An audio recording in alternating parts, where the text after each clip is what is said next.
السلام عليكم ورحمة الله وبركاته. ازيكم يا احلى متابعين؟ عاملين ايه؟ ان شاء الله يا رب تكونوا بخير. قبل اي حاجة نصلي على النبي كده عليه افضل الصلاة والسلام.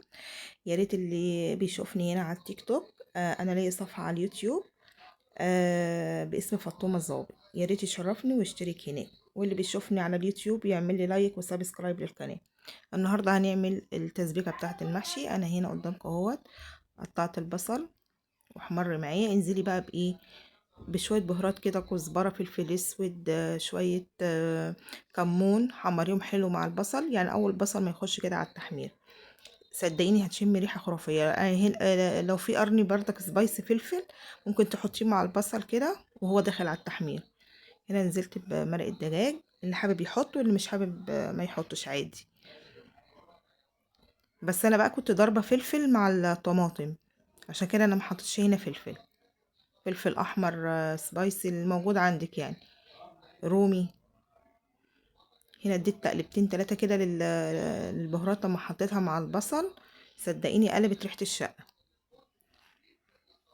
الوصفات دي كلها بتاعت امهاتنا زمان، الله يرحمهم. الله يرحم امي ويخلي كل ام موجودة.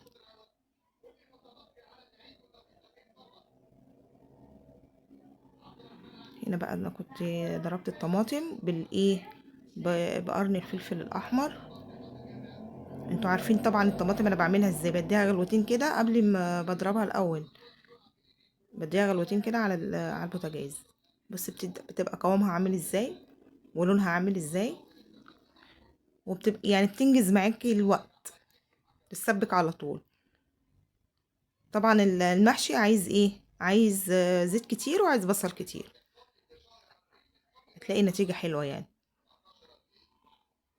طبعا كلامي كله ايه لسنة اولى طبخ، اللي اول مرة يخشوا المطبخ، البنات اللي لسه متجوزة وملهاش في المطبخ، كل الحاجات دي تساعدهم يعني ان شاء الله يبقوا ستات بيوت زي الفل.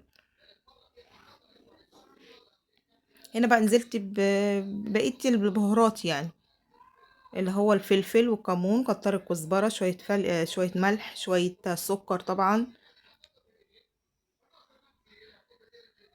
وانزلي طبعا بشوية نعناع كده، نزلت بيهم في الاخر، ومعلقتين صلصة خلوا معاكي اللون التسبيكة حلو. هنا هنزل بشوية نعناع دلوقتي اهو.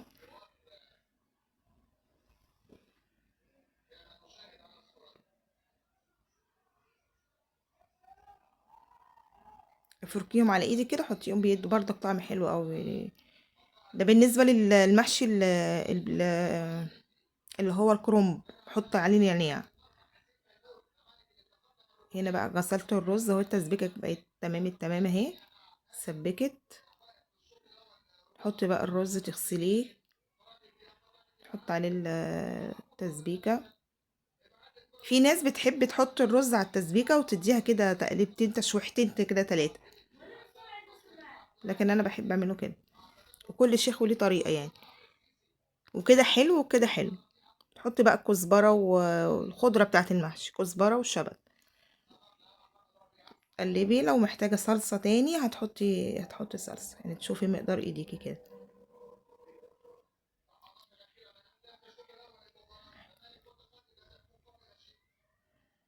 انا كنت ايه عاملة كرنب، لفيت كرنبايه يعني. الكرنب اليومين دول مسكر حلو قوي قوي.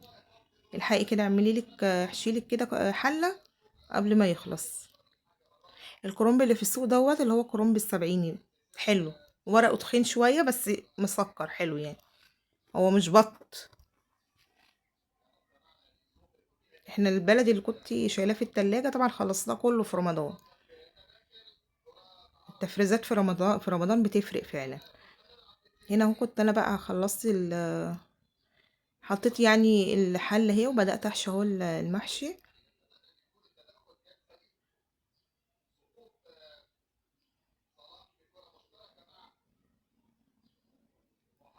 تلف الاخضر من تحت وبعد كده بقى تحط الابيض من فوق.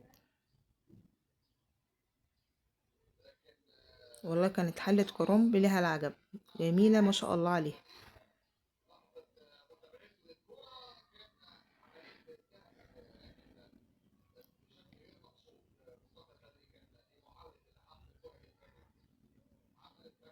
انا كنت منزله فيديو قبل كده ازاي تخرعي الكرنب بسهوله، يعني ينجز معاكي الوقت، سواء كنت هتعمليه او تشيليه في التلاجة في الفريزر.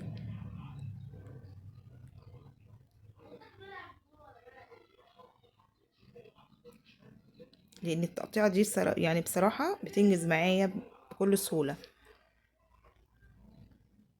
والله انا عندي اعمل محشي وما اعملش بانيه ومكرونه، ما اعرفش ليه، مش عارفه.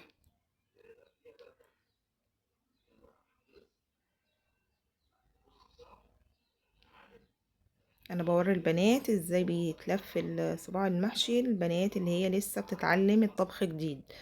انا محتوى القناه بتاعتي كده، اكلات اقتصاديه على قد الايد، تعليم الطبخ بكل سهوله بالنسبه للبنات سنه اولى طبخ يعني. هنا كده خلصت بقى الحله، نزلت بمعلقتين ايه من بتوع التسبيكه يعني، وتنزلي بقى بمقدار الشوربه. طبعا ما تغرقيش المحشي على الاخر، الحله ما تملهاش على الاخر طبعا، لان هي كده كده لسه ايه هتغلي زي ما انتوا هتشوفوها دلوقتي.